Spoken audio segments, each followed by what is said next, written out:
You're listening to Women's Media Center Live with Robin Morgan.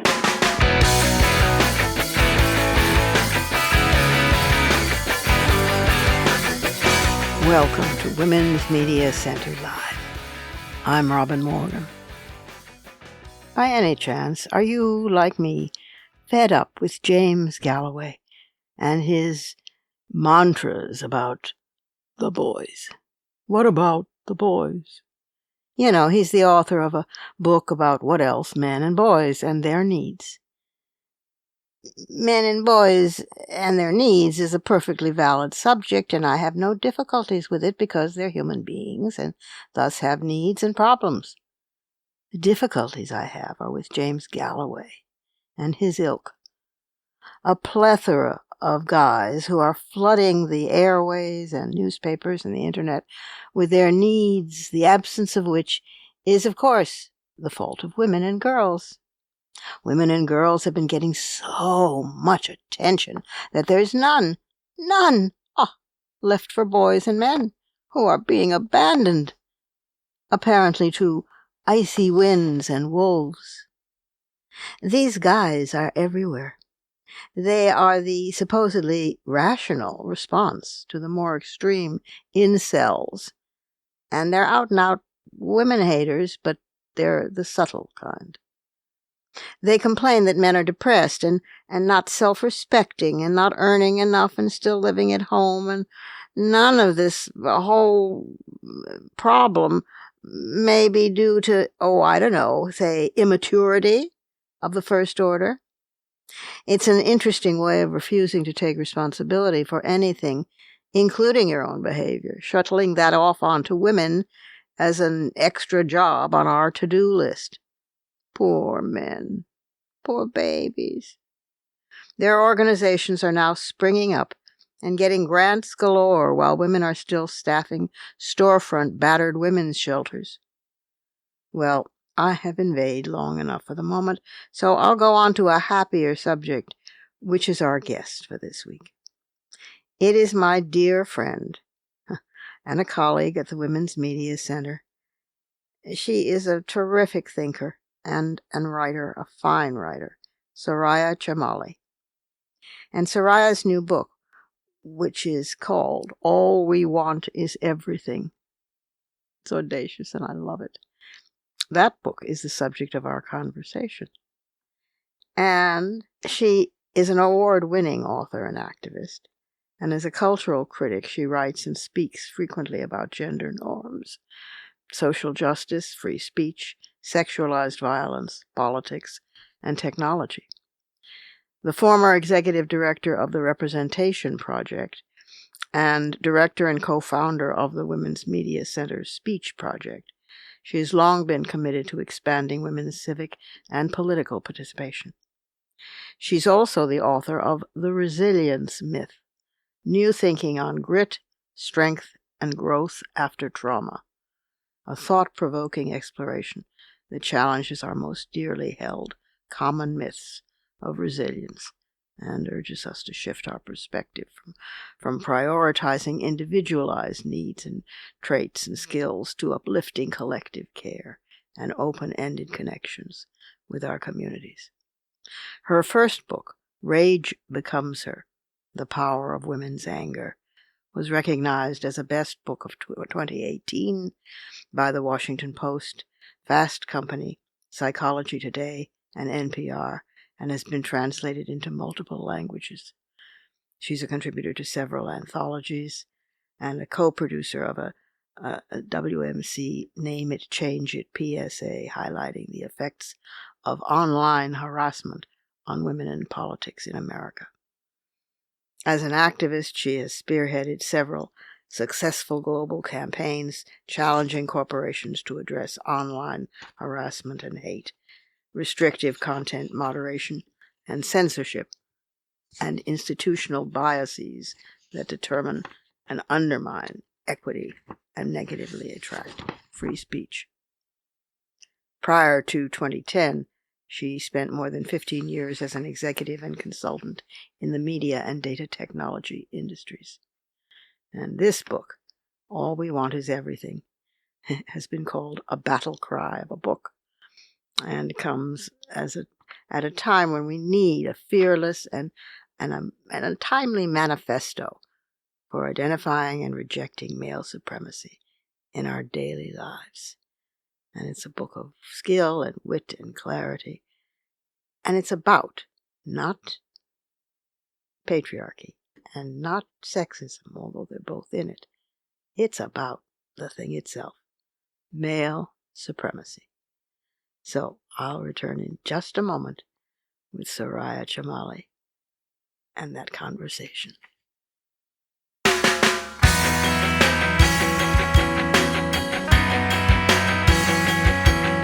Subscribe to this program on your favorite podcast platform and leave us a review.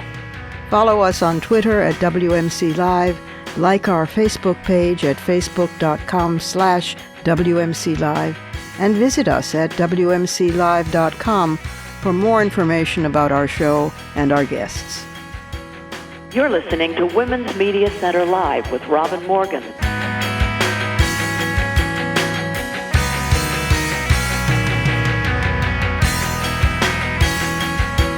Soraya, welcome to Women's Media Center Live again. So good to have you back. I'm delighted, as always, Robin, to be talking to you today. Well, you're my colleague at Women's Media Center, and Yes. and so this is in the family. But you have also this other great life, which is as an author of some wonderful books, and you've done the show before because of these books, because of Rage Becomes Her and other books of yours. But this new one is just really wonderful. It's dynamite. It is. Thank you. Now, it is damn good. It's called All We Want Is Everything. And How We Dismantle Male Supremacy. I see this book title and I think to myself, oh, is that all? I know. Is she delusional? No, she's not delusional. It's not prescriptive, it's descriptive. That's right. I had it out with my editor, okay? It could have been what to do, and that's not what I have in the subtitle. So I'm so glad it wasn't a what to do. yes. The idea of a guide was thrown at me and I had to say no. No. I'm so glad. I'm glad, and it's a little book. Yes. I mean, it's a smaller format than usual, and it costs less than usual. And it's listen. You've done with this book something remarkable because it. How shall I say this? It appeals and is usable, really workable, usable by and to women and girls who have never picked up a feminist anything before. They're tabula rasas, or for men, that's true. And want to know what the hell is this feminism thing about, But at the same time, it is not at all simplistic. It is a very sophisticated kind of feminism. It's like in a circle, because you can enter the circle at any point and find what it is you need to know, So I'm glad you've read it that way. I'm very happy to hear that. Thank you. Well, I mean, your contents page is really electric. I mean, it's home is where the male supremacist heart is. It's a book about, among other things, male supremacy, not patriarchy, which is the thing itself, and not sexism, which is a description of behavior, and not it's male supremacy, and the calling of it that is so important, because then you take apart what male supremacy is and how it's like white supremacy and how it's like race supremacy and all other kinds of supremacies, and where the connections are. And then it's school factories of male supremacy, and the first rule of Fight Club: don't talk about Fight Club.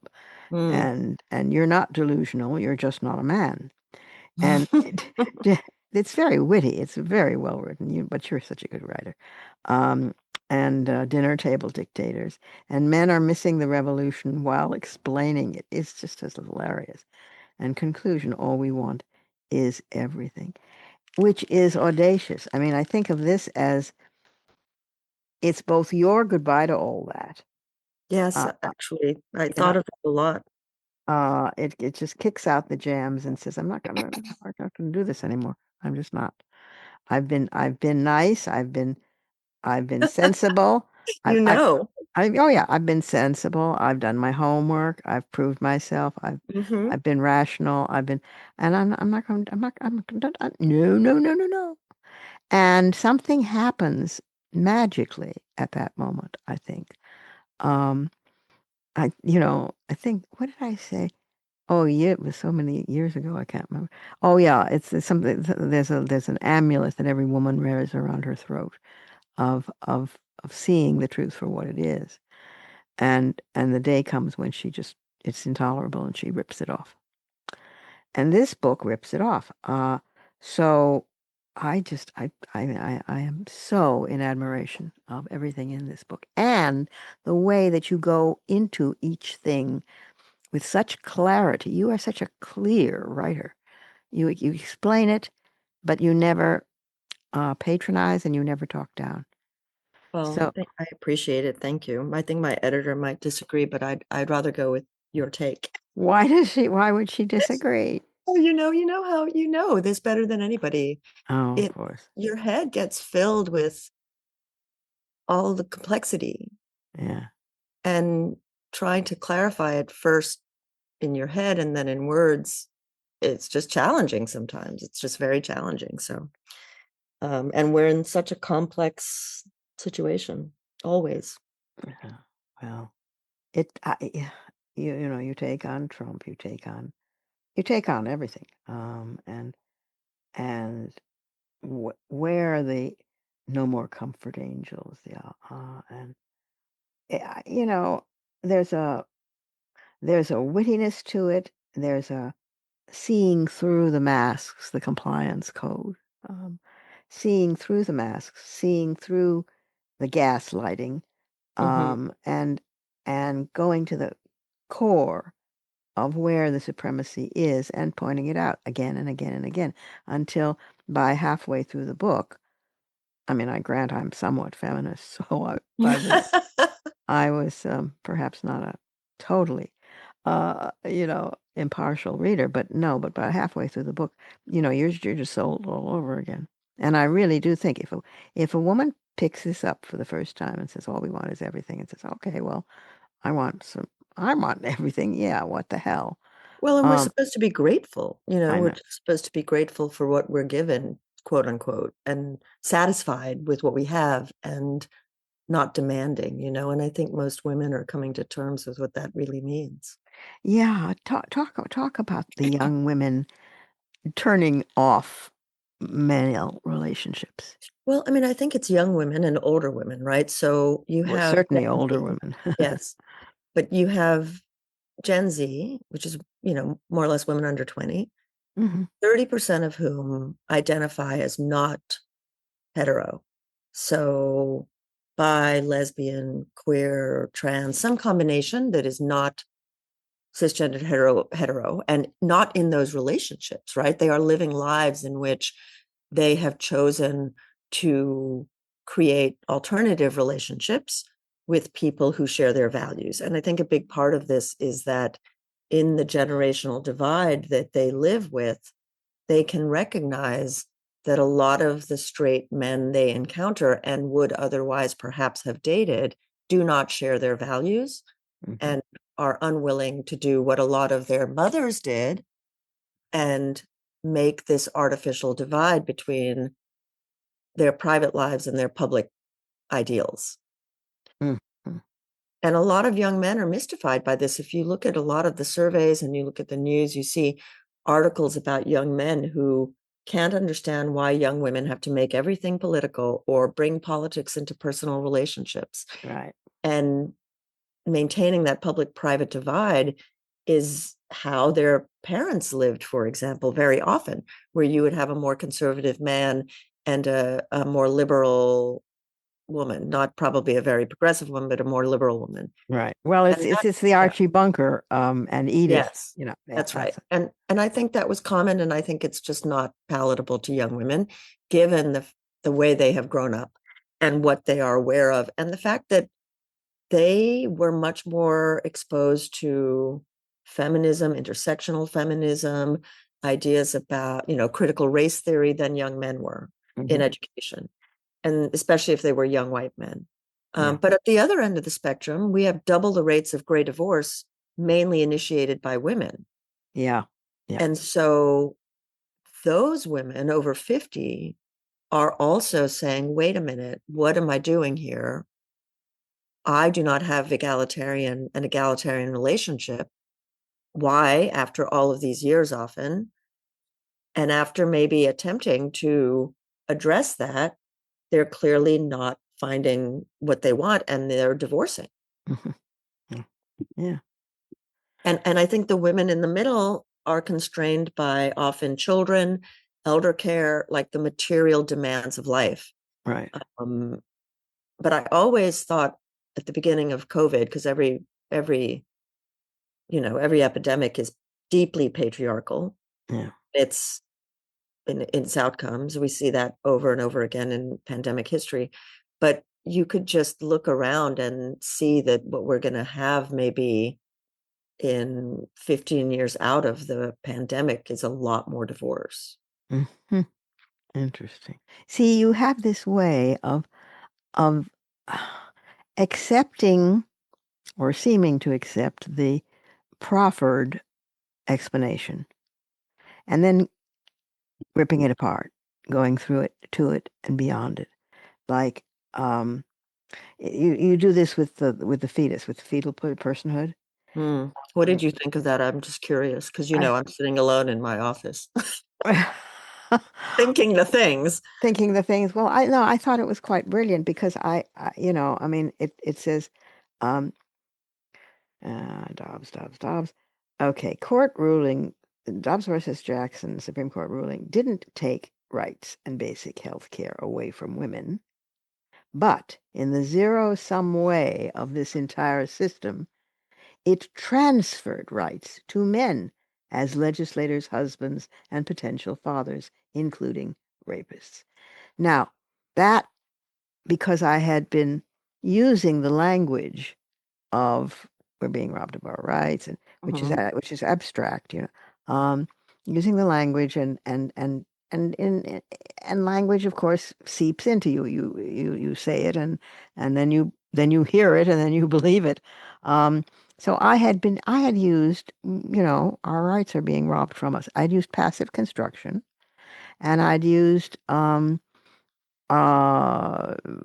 no target. But that's not true. Our rights are being transferred to men. And there's a way in which in that one sentence, you turn the analysis to date on its head. And we should be going around saying this. We shouldn't be going around saying, we've lost our rights, We've or lost our rights. Where'd they go? Into the ether? yeah, exactly. This is, I just, it's really gobsmacking to me. And we see it. We see that men as legislators, literally men as rapists, Yeah, fathers, uncles, grandfathers in Texas, any of them can lay claim to a woman if she is gestating. that's right. That's right. And returning abortion to the states doesn't do it, because that puts decisions in the hands of their white male Christian legislators. I mean, no matter which way you look, it transfers the rights out of women's hands into men's. And you do this again and again and again with it's like it's like there's a cook pot on the stove, and one thinks that there's such and such in it, and then you take the lid off and you say, see, and and there's not what you thought was in the pot. Yeah. um it's very different, and it's related in a way that you can instantly recognize, and that instantly makes deep sense to you. Does that am I being at all clear? I hope so. I mean, I'm grateful to you for thinking that as a reader. I mean, that is my hope. It is that the book will help people shift the framework of their understanding and their inherited structures of thought. We just are really well trained to accept the dominant way of understanding the problem. And media, of course, mainstream media, Exacerbates that. Yes, it makes it much worse. Yeah. Talk about we have fewer rights than corpses. Oh my Really? God. I mean, really, that section on abortion, I've been thinking about this for so long, and I know there are several legal scholars and philosophers that have written about this kind of framework, which is the way in which the law ignores embodiment. Mm-hmm. And so going from there, I really tried to outline the ways in which all the laws regarding pregnancy and abortion, ending pregnancies, their standards are male standards of reproduction, which mainly is separation. That's right. And so we have rules about viability. The right is trying to impose this idea of personhood from the moment of insemination, right? Mm-hmm. Like it really is like a medieval little person that lives in the woman. That's right. Well, and the person, at one point it was thought to be. It was a tiny homunculus. Yes, a little tiny homunculus who runs around, and it's not that far from what they're saying. But anyone who has had, anyone who's been pregnant, anybody who's gestated, anybody who's given birth knows that is not what is happening. You are building another life inside of you, out of your own body. Mm-hmm. And the law just doesn't do that, because in fact, most of the people who wrote the laws didn't know what this experience meant. And only now are we fully understanding. I don't know if you've read Matrescence. It's a wonderful encapsulation of this. Only now are we really understanding the process of pregnancy and gestation and its lifelong impacts on bodies. Mm. And so the law just doesn't see that. And so we're held to this standard separation that it's not our experience. Well, and we're even, if you take it to a logical extreme, punished for it. Absolutely. And I don't mean just abortion, but I mean we're punished for it. It's the overwhelming mother. It's the mother who won't give up the baby. It's the I mean she's too much of a mother. She's too possessive. She's it's Hecuba. Yes, and actually, it's not. You don't even, of course, have to be pregnant. Right. If you are a person who is considered fertile, you are essentially on probation. Mm-hmm. Yes. At work, in public, if you go to a bar, if someone thinks you're pregnant and you have a drink, that person in some states can like call law enforcement. That's right. That's right. And I mean, I saw a story the other day of a woman who had had a hysterectomy and yet had been arrested for endangering a fetus. And she kept saying, but I don't have the ability to be pregnant, over and over. It was, this is the sort of thing that's happening. Yeah. Well, I must say, but it is that what's happening with younger women is encouraging, and younger women and much older women. And I'm looking around like a desperate person, looking for a raft, for what will get us out of this situation and do it fast, because the Trump years have been well, I needn't explain them to you, and or our listeners for that matter, because they've been with me the whole time on this.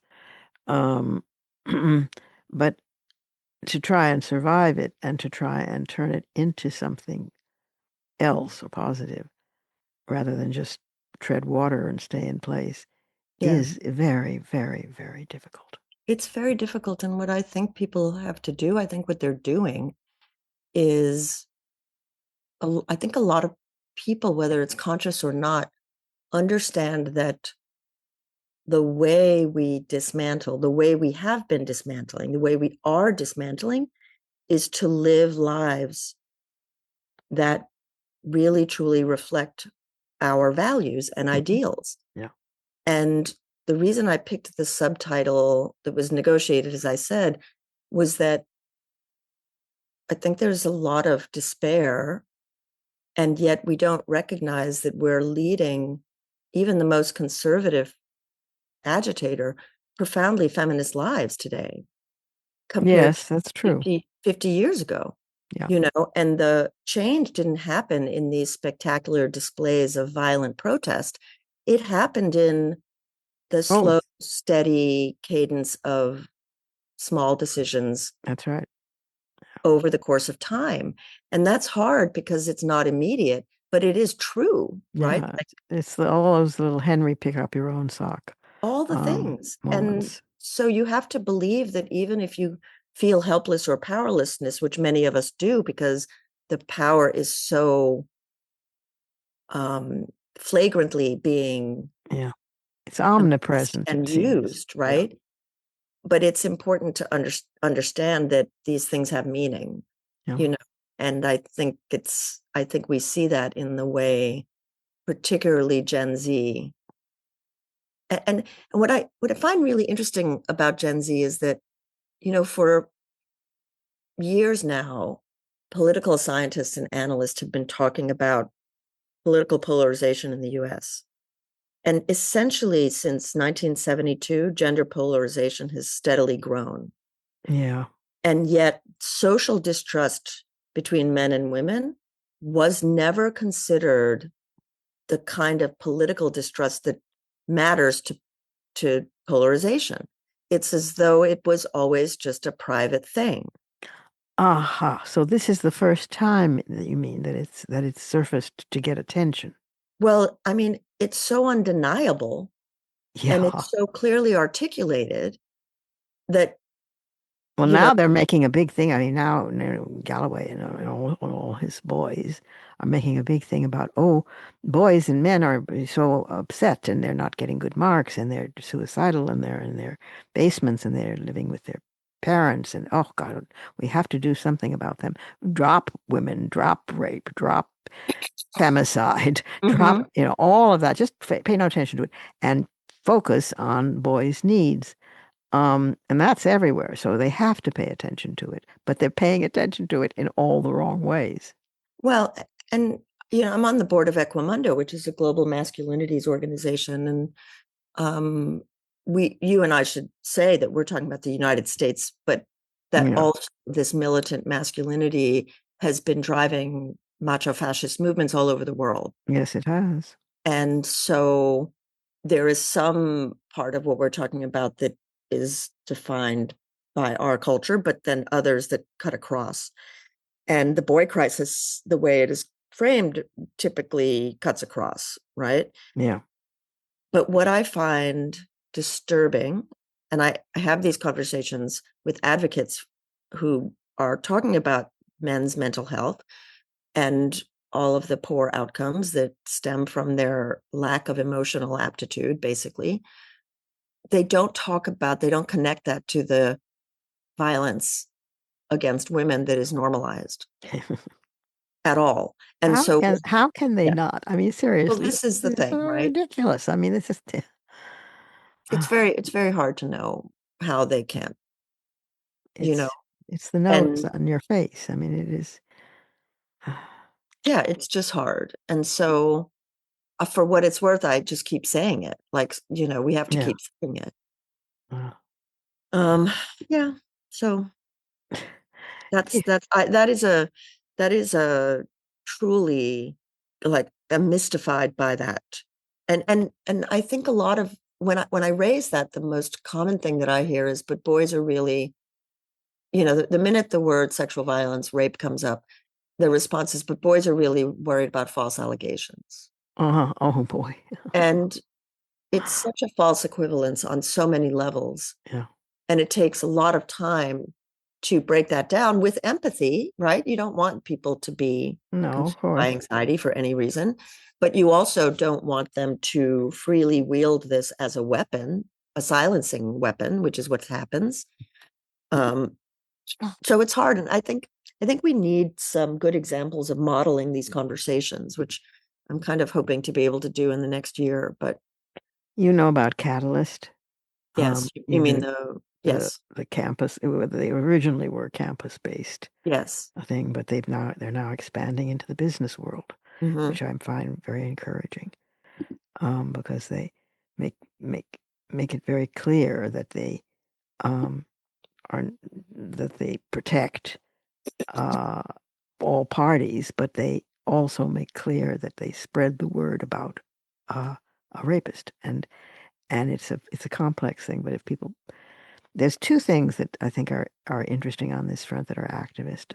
One is Catalyst, and is it Catalyst? Yeah, that's it. And the other is Gail Dines, who is a Brit and Hmm. has been quietly working for 20 years on teaching men and boys about pornography, Mm. what it does, what it is, what it really means. Because apparently most boys in this country and in the global north come to pornography around age 8 or 9. And girls, by the way. Yeah, yeah. Well, they're learning a different lesson, aren't they? Yeah, Uh, I think too, though, that there's something both quantitatively and qualitatively different happening. And if I could pretend to be alive 500 years from now, looking back, mm-hmm. I would say I would have like a bowl of popcorn, because I think a lot of parents, in particular educators, people who didn't, wanted to close their eyes, block their ears to the whole issue of pornography, right? Right.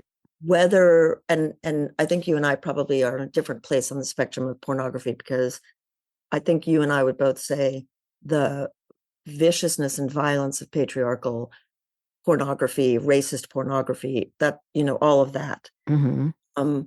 But I would also say that there are some forms of pornography that I at least wouldn't call pornography in that way, but that can be helpful to certain people, including adolescents.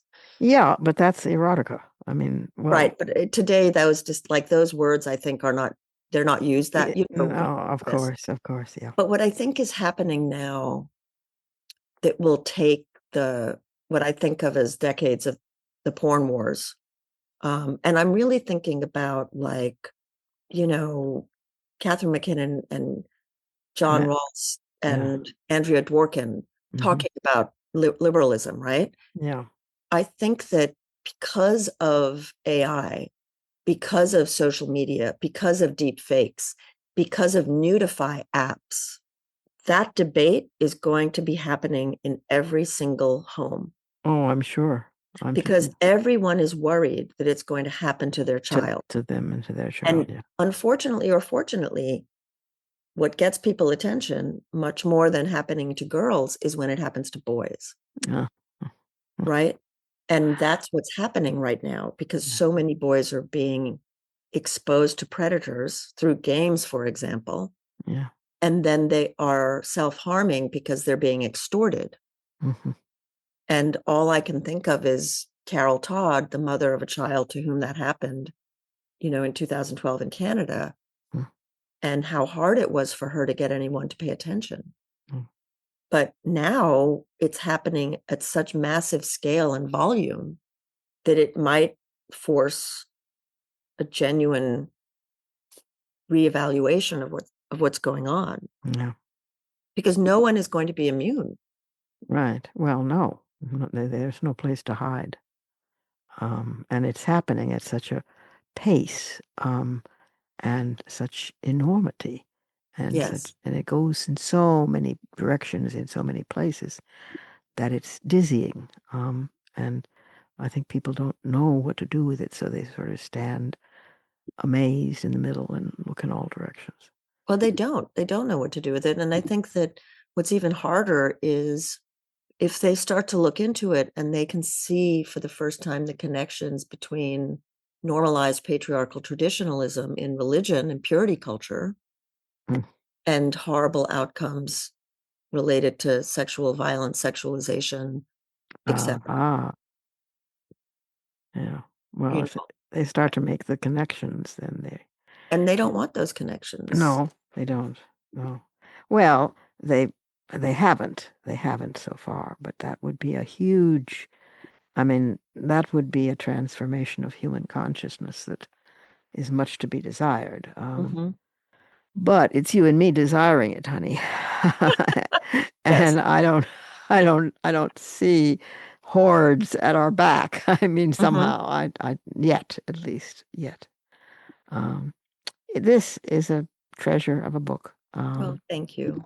And I'm so glad that you did it, and that you got it out and you got it going, and it's out in time for this fall and winter, but also the elections, and it's out, as Laura Bates would say, as a lobbying shot against the onslaught that is coming at us in social media. And it's out for women to, pull from their pockets and wave and brandish, because it's very important. It's extremely important, and I'm grateful for it. You changed my language in many ways, and you Well, always do this, Chemaly. I mean, well, I'm flattered to hear that. So I'm very honored. So thank you. Well, it's very true. I mean, I will never again say abortion is our rights are being taken or use passive construction. They're not. They're being transferred to men. This I mean, is. do you, I mean, I want you to disagree so that you can poke holes in my argument, but I'm glad you're agreeing with that. Well, I can't. I mean, it makes perfect sense. I mean, if they were being transferred, to squirrels, I would have a problem, and I'd say, well, okay, but they're being transferred to squirrels, and so we have to live with that. I mean, but they're being transferred to men. They're not being transferred into the ether. They're not being transferred out somewhere, and they're not just being transferred into a value-free judgment system. They're being transferred into male supremacy and men. And that's true of so many things in this book that otherwise come in under passive construction. So if people have the guts to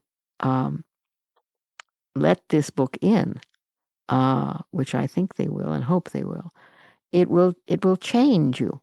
It will make you more feminist. Sorry about that. But I'm not really. And it makes you re-examine the men in your own life, even who you thought were doing pretty good. It's dynamite. Oh, thank you. Oh, and I love you dearly, and I hope I will get to see you. Yes, I hope so too. I hope so too. At some And point. thank you as always for reading it and talking to me today about the book. Oh, nonsense. I am just delighted.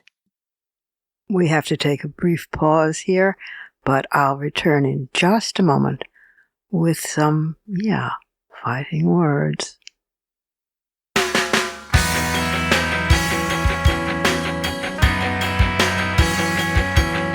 The Women's Media Center, founded in 2005 by Jane Fonda, Gloria Steinem, and myself, is a progressive, nonpartisan, nonprofit organization working to make women visible and powerful in media.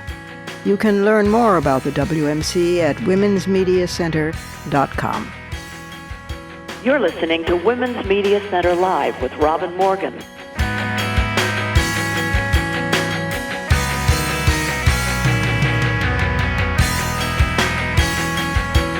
War crimes. Those are fighting words.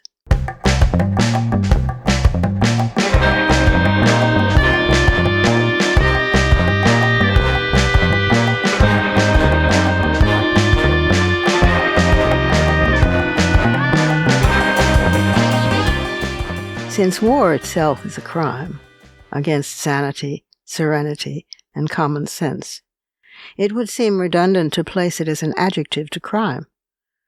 But there it is, and we move right along from trashing our Constitution to of late apparently committing war crimes. All the while, Ken Burns' masterfully assembled documentary series, The American Revolution, tries to steal its way into our hearts and souls.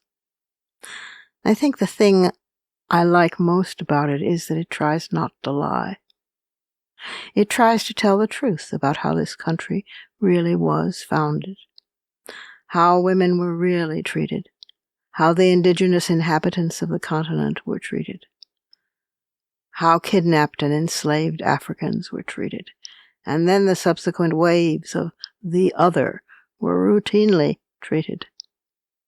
It posits a fragile, brave unity, more of a suggestion than a prophecy, as the solution to winning freedom, to fighting King George and Britain, to creating and sustaining an actual nation, to become the most powerful on earth, positing unity as the adhesive that still could save us all, even from the perils of Venezuela, allegedly.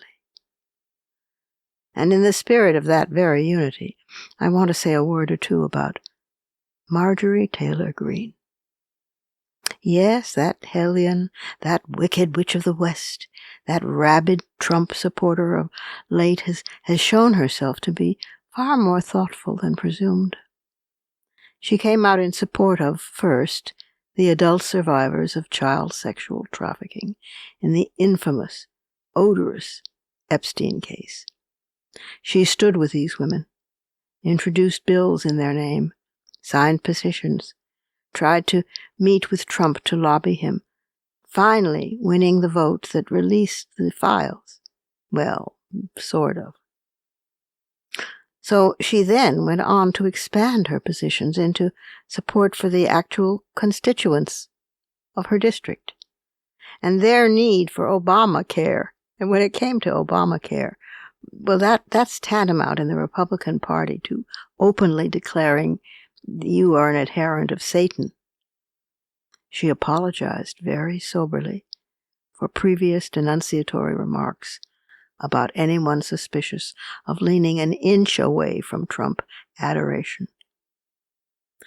All this, you understand, prompted much in-depth denunciation itself. She wasn't believed. She was faking it. She was tricking us all. She had other motives in mind. She was running for office on a grand scale. Blah, blah, blah. Well, not me. In a state of terminal naivete, otherwise known as feminism, I have believed her from the start. I think it's perfectly possible for women to change our minds, which we were always accused of doing anyway, and I found her apologies, her apologia, convincing and realistic. So if I've been made a fool of, I'll go gladly. I'd rather believe a woman when she stands with other women than dismiss her so she gets death threats. It's so easy the other way. Easy for the bullies and punks, and yes, the James Galloways, moderate though they seem, to do that.